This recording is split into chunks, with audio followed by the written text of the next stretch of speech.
E aí, pessoal, professor Carlos. Então estamos aí na terceira parte da Primeira Guerra Mundial. A gente já teve toda aquela treta, né, os antecedentes da guerra, o estopim, que foi o assassinato do arquiduque Francisco Ferdinando. Só para efeito de curiosidade, quem matou ele foi um estudante sérvio chamado Gravilo Princip. Ele tinha apenas 19 anos, era um radical de uma associação chamada Mão Negra, mas isso é só para fator de curiosidade. Ele foi lá e matou, né, o arquiduque e a sua esposa Sofia, dando início àquela treta toda que eu falei. Rússia fica do lado da Áustria-Hungria, Rússia fica do lado da Sérvia, a Alemanha fica do lado da Áustria-Hungria, e aí a Itália fica do lado dos alemães, a Inglaterra e França ficam do lado da Rússia, formando a Tríplice Entente, né? A Alemanha, Itália e Áustria-Hungria formam a Tríplice Aliança, outros países entram no conflito e tá formada a muvuca. Então, a gente tem essas fases que eu falei, guerra de movimentos e a guerra de trincheiras, que a trincheira era a antessala do inferno. Eu vou colocar um vídeo sobre soldados que voltaram da Primeira Guerra Mundial. As imagens são fortes, a gente tá falando, né, é mudo, porque a gente tá falando aí de 1918, 19, mas é muito pesado a guerra de trincheiras. Num primeiro momento, uma curiosidade, o exército alemão e o exército francês, no primeiro ano da guerra de trincheiras, tem um cessar-fogo no ano novo, eles saem e se cumprimentam, os soldados do exército inimigo. Só que depois isso não acontece mais. Por quê? Porque a gente tem uma série de mortes, uma série de coisas, né, bem desagradáveis. Então, que aí faz com que os exércitos passem a se odiar. E a vida nas trincheiras realmente era complicada. Você às vezes tinha que sair da trincheira e correr atrás para tomar a trincheira do inimigo, podendo ser bombardeado pelo inimigo. E dependendo do país, se você não saísse, o teu próprio comandante mandava te matar. Era assim um verdadeiro inferno, bombardeio. Você não sabia quando o inimigo podia atacar, poucas horas de sono. Pois bem, o que vai acontecer? A gente vai ter uma série de eventos que vão mudar. Até então a guerra estava truncada, país contra país. Não se sabia exatamente quem ia vencer. Nós vamos ter alguns eventos que vão mudar isso.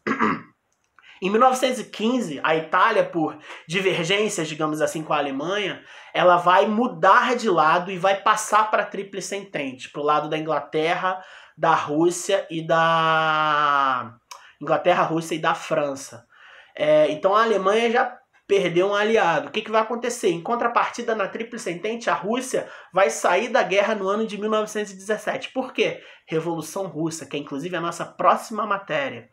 A Rússia vai ter um conflito interno, e como é que eu vou brigar com os outros se eu estou resolvendo um problema meu? Primeiro eu tenho que arrumar minha casa para depois brigar. Então a Rússia faz um tratado com a Alemanha, né?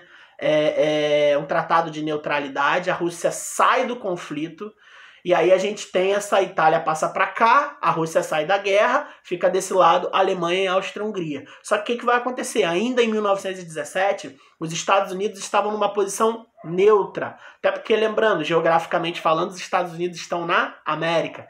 Eles estavam vendendo armas para os ingleses e para os franceses, que eles têm uma relação histórica de amizade, obviamente depois da independência da Inglaterra. E os submarinos alemães já se usavam, pela primeira vez na história vão se usar submarinos na Primeira Guerra Mundial, e um submarino alemão começa a afundar navios norte-americanos, que acaba provocando a entrada dos Estados Unidos na guerra no ano de 1917. Isso é uma virada na maré. Os Estados Unidos estavam com um exército descansado e um exército forte. Os norte-americanos não eram ainda a potência mundial, mas eles já eram uma potência considerável no cenário global. E o que vai acontecer? Os Estados Unidos entrando, muda-se o cenário. A Áustria-Hungria acaba sendo dominada e se rendendo, só fica a Alemanha. E o Império Alemão se recua, eles vão lutando até o final, quando em 1918 o imperador é deposto e a Alemanha se rende. Só que isso vai causar problemas. Que problemas, professor? A Alemanha vai ser considerada a grande culpada da guerra. Exatamente. A Alemanha vai ser considerada a grande culpada da guerra. Então, a Alemanha, que combateu a Tríplice Entente praticamente sozinha no final da guerra, ela é considerada pelos vencedores a grande culpada pelo conflito. Sendo considerada a grande culpada pelo conflito, a Alemanha vai sofrer vai ser humilhada no Tratado de Paz, entre aspas, porque ela é obrigada a assinar. O Tratado de Versalhes, na cidade de Versalhes, na França. A Alemanha, o exército é reduzido a 100 mil homens, a marinha é reduzida a 16 mil homens. A Alemanha é obrigada a pagar indenizações de guerra de aproximadamente 33 a 35 milhões de dólares para todos os países vencedores. Os alemães vão perder as suas colônias na África, as poucas colônias que tinham. A Alemanha ela vai ter que indenizar com armamentos bélicos, armas que eles tinham, tanques, carros, jipes, metralhadoras, artilharia, tudo que ela tem, submarinos, aviões, já se usava aviões nessa guerra. Então o que acontece? Os alemães vão ter que... Os vencedores vão pegar tudo. O povo alemão vai ser reduzido a nada. A Alemanha vai ficar sendo ocupada durante alguns meses ali pelos vencedores.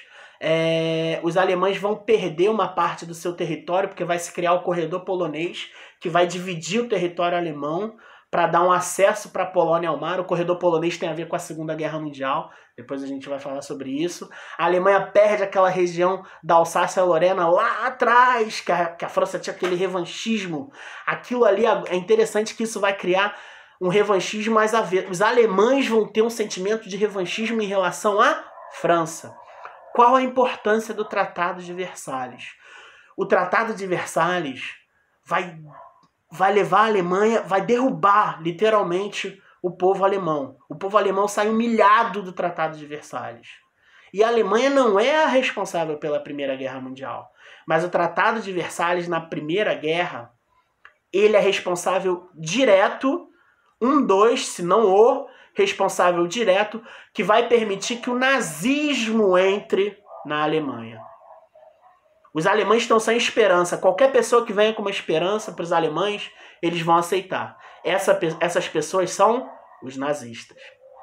Eles vêm com essa proposta de esperança. O povo alemão dá o poder a eles bem depois, de 1933. Há vários processos aí.